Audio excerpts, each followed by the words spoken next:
then state awo ensala y'erumu kubanga luli bwe twakoma state bawadde empapula z'emiri abantu n'agamba obudde bugenze obudde temusobozesa kurespondinga ku mpapula ezo so kati alindiriddwa bano ababiri bagaseko baleete ebyeyimirira then state awe okuddamu kuba response ye okusaba kwabano kwa bbeeya awo then omulambuzi aweereere oba bawebwa bbeeya munnaffe azirise oba atali mu mbeera nnungi gwe bakukusizza okuddusa mu ambulensi yaani wabaddewo case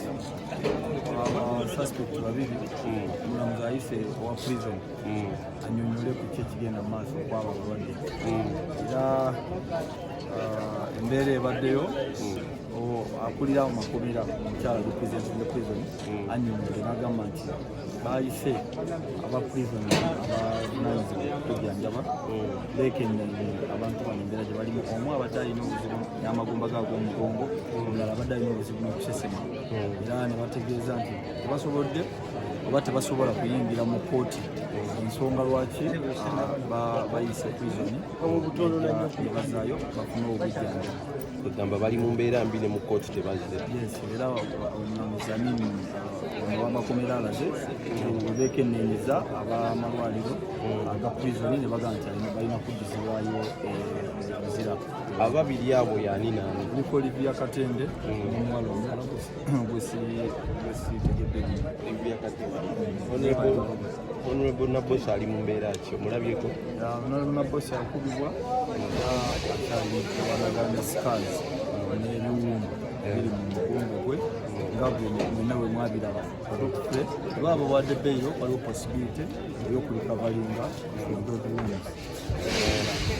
kati deployment y'abasirikale eri wano abayitiridde obungi patro munaana okyogerako course olwoliraba omubbi ng'alumbye ekyalo n'atateekawo security kwedifendinga emanya ali mu katyabaga era bakyayinza okubakibaita mob justice akati bano abantu abatulwako obutono nabo bakimanyi nti oba tebawadde defense byebakola byonna biri mu bumenyi w'amateeka waffe twalundibwako ababbi era bajja ne tiimu bbiri